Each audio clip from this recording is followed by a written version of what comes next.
Hello students, so today we are going to see about the Vijayanagar and the south and some of the data about the Mughals and arrivals of the Europeans. This is what we are going to see. Okay, actually we seen up to Chola Empire, is it or not?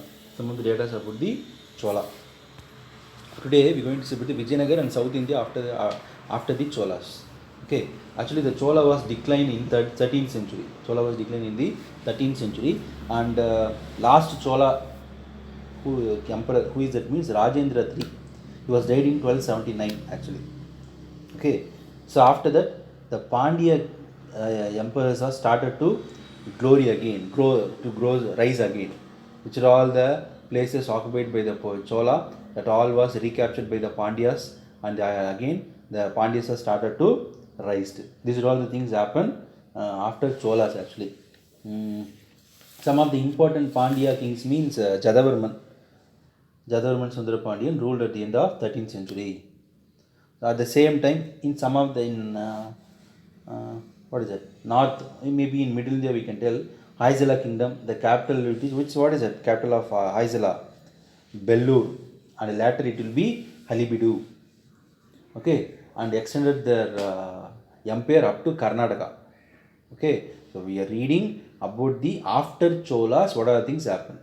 So the Pandis are started to rise again, and some of the kingdoms like Haizula kingdom, next one Kakatiyas, they ruled up to they ruled the areas of Warangal nowadays in Telangana. Okay, and Yadavas in Devagiri they were ruled actually. Okay, and finally here Devagiri kingdoms also fell down under the Alauddin Khilji's forces at 13th century. So these are all the other kingdoms in the north and south India after Cholas. In South India, the Vijayanagar Empire was established actually by two brothers. Who is that? Harigara and Buka. You all read about more details about the Vijayanagar Empire in the 7th standard. Is it or not? Harigara and Buka. Okay, in which year? Harigara crowned in 1336. And in Vijayanagar Empire, we have a number of dynasties also. What are the dynasties? Saluva dynasty, Sangama, Saluva, Tuluva, Aravidu. Vijayanagar Keshadevaraya belongs to Tuluva dynasty. He is a very familiar ruler in the Vijayanagar Empire. Is it or not? Yes. So these are all the data we have. And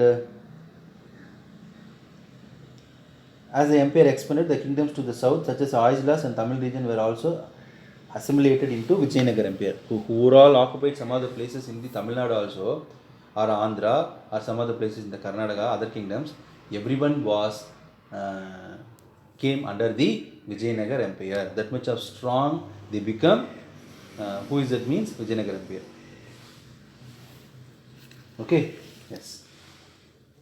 When they ruled, their war was happened between the Bahmani Sultanate. Continuous war was happened between Vijayanagar Empire and the Bahmani Sultanate. Finally, what happened? The five combined force actually, Deccan Sultanate. Five combined force are Deccan Sultanate. They defeated the Vijayanagar Empire in the 1565. Okay. Next one. Then Mughals actually. Okay. So after Vijayanagar Empire actually the places are occupied by the what is it? The five Deccan Sultanate up to Tirupati they were occupied actually. The empire finally withered away the middle of the 17th century. So finally, when the complete the Vijayanagar Empire was declining in 17th century, they are declined. But near to 15, 16, they are all in the peak actually. They are all glories in the peak actually. Okay, who Vijayanagar Empire. These all happen after the Cholas. Okay, next one about the Mughals. So the Mughal Empire founded by the Babur, 1526. The first Panipat war was happened. Babur defeated Ibrahim Lodi. Right, these are all the things you read in 7th standard. Mughals one complete lesson. You have old book means just one time you can go through it means you can understand.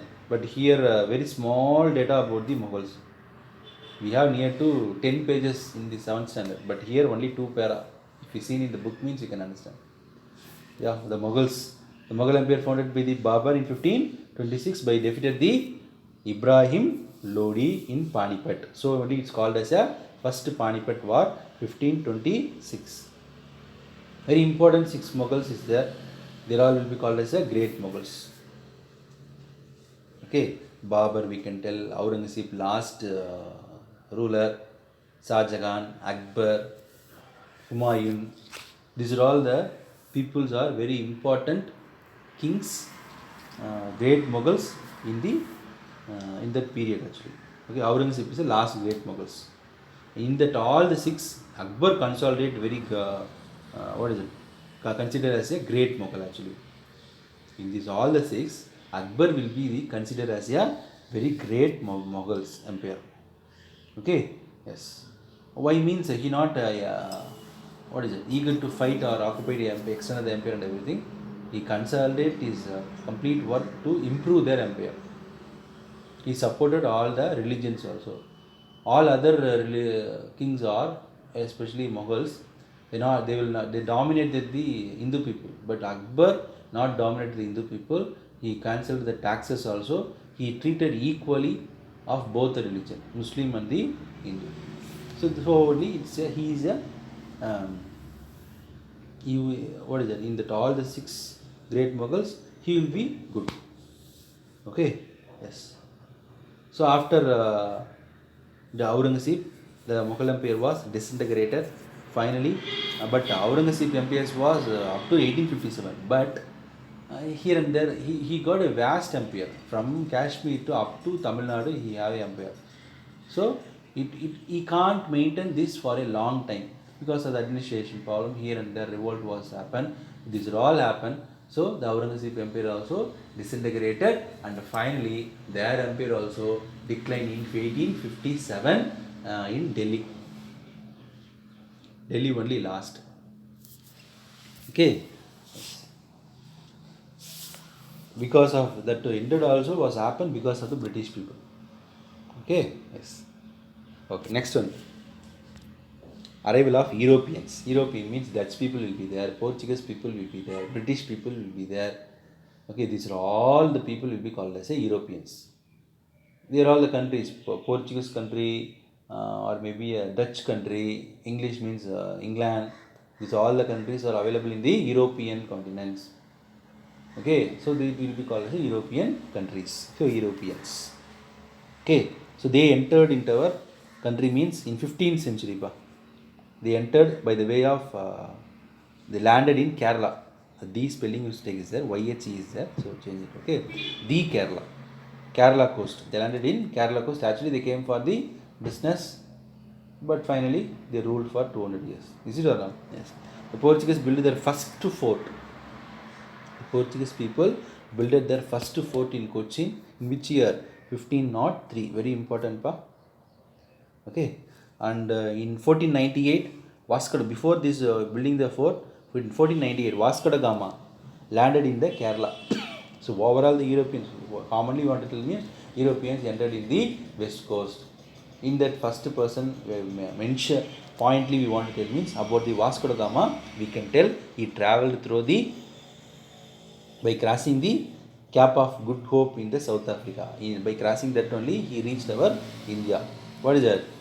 Is one of the place Cape Town in South Africa. If you see in the African map means at the edge under at the bottom we have a curve, no? That will be there only we have this town.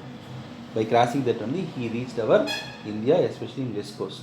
Which year? 1498. Who is that? Vasco da Gama. So bravely, after 5 years, Portuguese built their first fort at the Cochin in 1503, and Goa also captured by them by Portuguese people in 1510.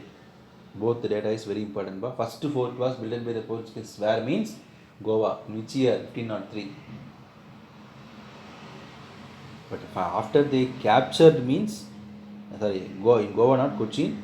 They captured means 1510. Which one? Goa. Goa was captured by Portuguese in which year? 1510. First fort was built in Cochin in which year? 1503. Okay, and they all started to do the most of the business and everything, and other Europeans also started to follow the Portuguese, especially Dutch people, English people, French people. These are all the people also started to enter into our India. They find it the things we are all getting more valuable things, we are all having more valuable things. So because of that, other European countries also started to enter. And finally, these are all activities was done by one of the company. That company will be called as a East Indian Company. Okay, so here the peoples, they are all having some headquarters, no? Like that here, the Dutch people were in Puliket, Nagapattinam. Okay, they had their own enclaves and over which they exercised complete authority. So they fixed one place for each and every European countries. They fixed one place for doing their work and everything. Like that, the Dutch people, Puliket, that will be nowadays it will be called as a Nagapattinam, and the English people in Madras, and the French people in Pondicherry. Okay, and the Danish people will be in the Tarangambadi, Travancore. Okay, so these are all the places occupied by the uh, Europeans at first. Later, this slowly they entered into India and they started to rule. So these are all the things about the what is it after Cholas. These are all the things we happened. Vijayanagara Empire and some of the rulers in South India, and the Moguls are entered and they ruled near to 300-400 years.